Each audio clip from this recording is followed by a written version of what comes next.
जागा भोर भइल माई आ तोहके बोलावेली मलनियान हो जागा भोर भइल माई। बगैर कहे कैसे झूरू झूरू निमिया के अरे डोले ले पतैया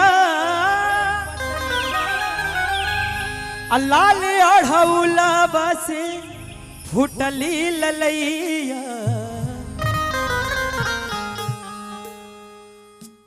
सब चाहे पूजे के चरनियान हो कि जागा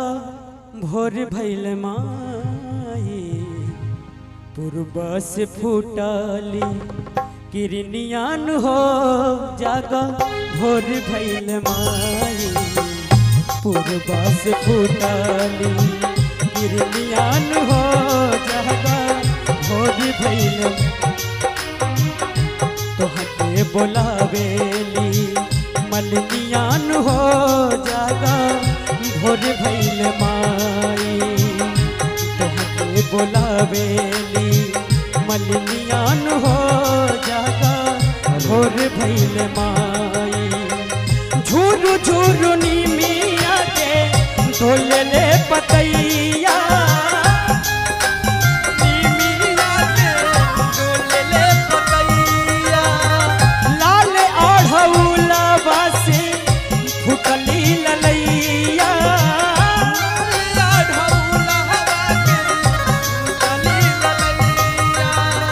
अच्छा ही बताएं के बाद माई के चरण पूजन चाहता उठाई दोनों हाथ और मीठा मीठा ताली मीठा मीठा ताली सब चाहे पूजे के हो सब चाहे पूजे के चरनियान हो जागा भोर भइल माई तोहके जगावेली मलनियान हो जागा भोर भइल माई तोहके जगावेली मलनियान हो जागा भोर भइल माई। ताली बजा तेरा मीठ मीठ भैया जय हो।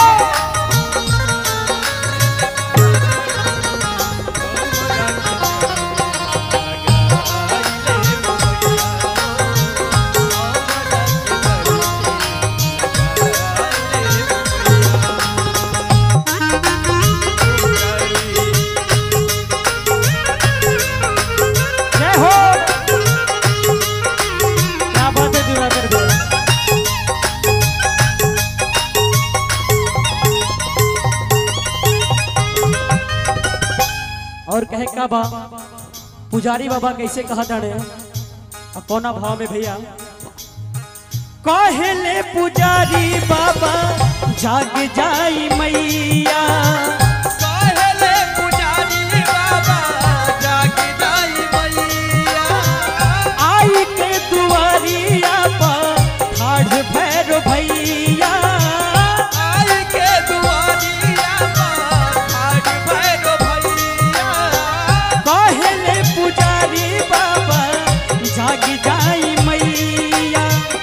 आई के दुआरिया पर ठाढ़ भैरो भैया अकेले बारिशा तोरे हो के बारिशा तोरे बहनियान हो जागा का हो गइल बा भोर हो गइल बा तो उठाई दोनों हाथ और मीठा मीठा ताली कैसे क्या बारिशा तोरे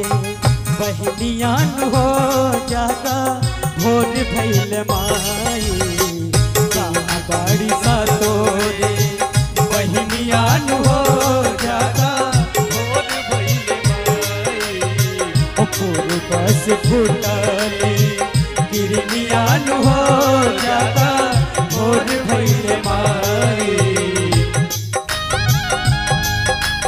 जय मां।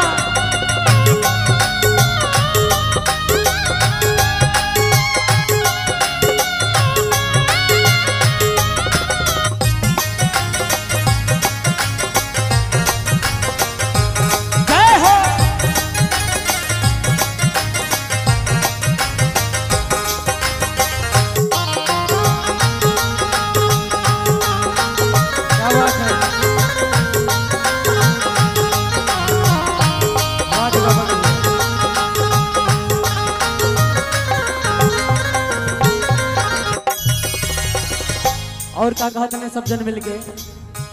कपही से राखल बाटे छकवा लवंगिया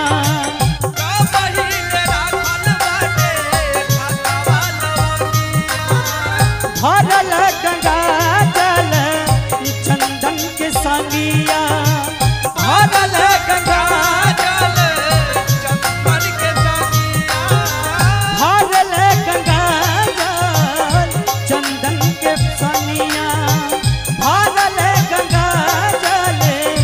चंदन के सानिया अल्लाह की गईल ललकी लाग गईल ललकी चुनरियान हो जागा भोर भइल माई तोहके जगावेली मलिनियान हो जागा भोर भइल माई तोहके बुलावेली मलिनियान हो जागा भोर भइल माई तोहके बुलावेली मलिनियान हो जागा भोर भइल माई।